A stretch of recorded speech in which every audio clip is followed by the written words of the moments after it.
Hari ini kita akan belajar tentang karakter.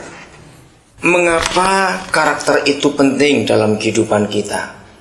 Nah, inilah bedanya manusia dengan binatang. Binatang itu karakternya tidak pernah terpengaruh oleh binatang yang lain. Tapi manusia sangat terpengaruh dengan lingkungannya. Apa yang dilihat, apa yang didengar, apa yang dirasakan. Nah, itu sebabnya karakter kita manusia bisa berbeda-beda.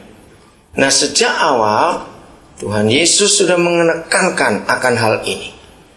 Kita belajar dari kehidupan Paulus dalam Galatia pasal yang pertama. Setelah dia jumpa dengan Tuhan Yesus, dia tergoncang, bahkan sangat tergoncang. Kenapa? Bayangkan bagaimana dia bisa menerima orang yang dia benci selama ini, dan pengikut orang itu dia aniaya dan dianggap menjijikkan. Tiba-tiba dia harus melayani orang yang pernah dia benci, dan dia harus tinggal bersama-sama dengan orang-orang yang pernah dia aniaya. Maka itu ada satu sikap yang dia lakukan.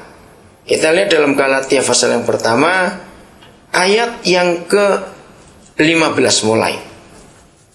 Nanti yang lain baca mulai ayat 11, tapi untuk waktu. Tetapi waktu Ia yang telah memilih aku sejak kandungan ibuku dan memanggil aku oleh kasih karunia-Nya, berkenan menyatakan anaknya di dalam aku, supaya aku memberitakan Dia di antara bangsa-bangsa bukan Yahudi. Maka ini yang penting, sesaat pun aku tidak minta pertimbangan kepada manusia. Ayat 17, juga aku tidak pergi ke Yerusalem mendapatkan mereka yang telah menjadi rasul sebelum aku, tetapi aku berangkat ke tanah Arab, dan dari situ kembali lagi ke Damsyik. Nah, ke Arab ini tidak diberitahu berapa lama. Lalu 3 tahun kemudian, dari Damsyik 3 tahun kemudian, aku pergi ke Yerusalem untuk mengunjungi Kefas, dan aku menumpang 15 hari di rumahnya. Ayat 19, tetapi aku tidak melihat seorang pun dari rasul-rasul yang lain, kecuali Yakobus, saudara Tuhan Yesus. Nah, sahabat kehidupan, perlu kita tanyakan, mengapa Paulus dari Saulus menjadi Paulus berkeputusan tidak minta pertimbangan kepada manusia, dan juga tidak menemui seperti Petrus, Yohanes, Yakobus, dan saudara yang lain yang telah menjadi rasul lebih dahulu daripada dia, tapi dia menyendiri. Itu sebabnya kita harus cari mengapa. Kita tidak mempersoalkan tempatnya kemana, itu bukan yang penting. Tapi mengapa dia harus 3 tahun kurang lebih harus mengasingkan diri, meninggalkan semua saudara itu, tidak mau ketemu dulu. Ternyata di sini kita melihat Paulus sedang membentuk karakternya. Karena dia sadar dari orang begitu jahat, dari orang begitu arogan, dia itu paling muda dalam kelompok ahli Taurat, imam-imam ahli Taurat, dia itu paling muda. Di antara orang Farisi pun dia paling muda. Bisa bayangkan, yang paling muda tapi paling hebat. Jadi semua generasi, semua orang di kalangan Farisi dan ahli Taurat itu sangat mendewa-dewakan, sangat mengagumi Saulus ini karena dia orang hebat. Nah, tapi sebelum dia menjawab akan panggilan Tuhan untuk mengikuti apa yang Yesus lakukan, dia perlu menyendiri kurang lebih 3 tahun. Untuk apa itu? Nah, ternyata di situ Tuhan mempersiapkan dirinya supaya karakternya itu dibentuk. Setelah itu kita melihat betapa dahsyat hidupnya. Kita melihat beberapa contoh dalam Alkitab bahwa orang yang karakternya enggak dibentuk dengan baik. Simson contohnya. Orang yang diurapi sekalipun, tapi kalau karakternya tidak dibentuk, akan fatal akibatnya. Dia hebat. Tidak ada orang meragukan Simson. Bagaimana Tuhan memanggil dia? Bahkan sejak dia ibunya belum hamil pun, Tuhan sudah berbicara kepada mereka, suami istri Manoah itu, bahwa anak itu akan lahir. Padahal belum mengandung. Jadi Simson pun sudah dikenal dan dipilih sejak belum dalam kandungan. Tapi kita lihat akhir hidupnya, mengapa dia bisa berantakan seperti itu? Jawabannya karena karakternya. Kita lihat anak-anak Imam Eli. Saya percaya bukan Eli tidak mendidik anak-anak itu, tidak mungkin. Memang ditulis Alkitab setelah Eli menjadi tua, dia lemah. Dia tidak pernah tegas dengan anak-anaknya. Tapi saya percaya sebelum-sebelumnya pun Eli sudah cukup untuk mengajar anak-anak itu.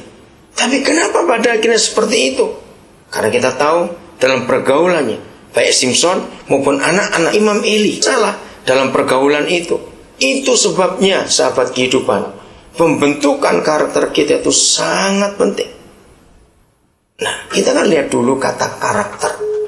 Kata karakter itu dari bahasa Yunani. Kalau diuraikan terdiri dari dua kata. Yang pertama charis, dan actor. Actor itu pelaku. Jadi sebetulnya kata karakter itu sangat indah. Charis itu adalah karunia-karunia roh. Dari kata charis muncul karismata, karismatik, dan sejenisnya. Jadi karakter itu sebetulnya adalah pelaku daripada karunia-karunia roh. Manis bukan kalau kita mendengar arti kata karakter sesungguhnya. Tapi dalam perjalanan hidup manusia, karakter itu terbagi dalam dua hal. Satu karakter yang positif, dua karakter yang negatif. Nah, di dalam Galatia pasal 5 dari ayat 19 sampai 22 kita menemukan bentuk-bentuk karakter negatif. Itu dari ayat 19 sampai ayat yang ke-20 sampai 21 maaf. Maka ayat 22 sampai 23 itulah karakter positif. Nah, jadi kita tinggal memilih karakter mana yang kita mau ikuti. Karena itu buah atau akibat dari sebuah pribadi yang bentukannya ditentukan oleh keputusannya. Saya ulangi, karakter itu adalah sesuatu yang dilakukan dalam hidup manusia, tergantung dia memutuskan untuk memilih yang negatif ataupun yang positif. Nah, kemarin saya masih di Malang, lalu dalam sebuah pertemuan, bukan untuk kalangan Kristen, tapi untuk umum. Saya disuruh berbicara di hadapan karyawan dari satu perusahaan yang cukup besar. Lalu saya bicara kepada mereka bagaimana hidup ini bisa berhasil atau sukses. Saya terangkan kepada mereka bahwa kesuksesan tidak ditentukan mutlak hanya oleh gelar, penampilan, dan pengalaman. Ketika saya bicara banyak kali tentang tiga hal itu, gelar penting, pengalaman penting, penampilan penting. Contoh aja misalnya, kalau ada sales penjual minyak wangi, tapi penampilannya lusuh dan bau badannya minta ampun maaf, mana laku jualannya itu. Nah, tapi orang sering lupa, sehebat apa pengalaman seseorang, setinggi apa pendidikan seseorang, semenarik apa penampilan seseorang yang kelihatan mata. Tapi kalau seseorang itu kumpul dengan orang yang hebat itu tadi, baru 2 jam saja kumpul, kaget. Karena cara ngomongnya itu ampun dah, mulutnya kotor, omongannya kasar. Coba bayangkan, sehebat apa pendidikan orang itu, sebesar apa pengalamannya, dan semanis menarik apa penampilannya. Tapi begitu kita dengar cara dia bicara, ngomongnya kasar seperti itu, siapa bisa respect? Nah, jadi karakter ini mutlak. Kita melihat juga dalam kehidupan kita sehari-hari.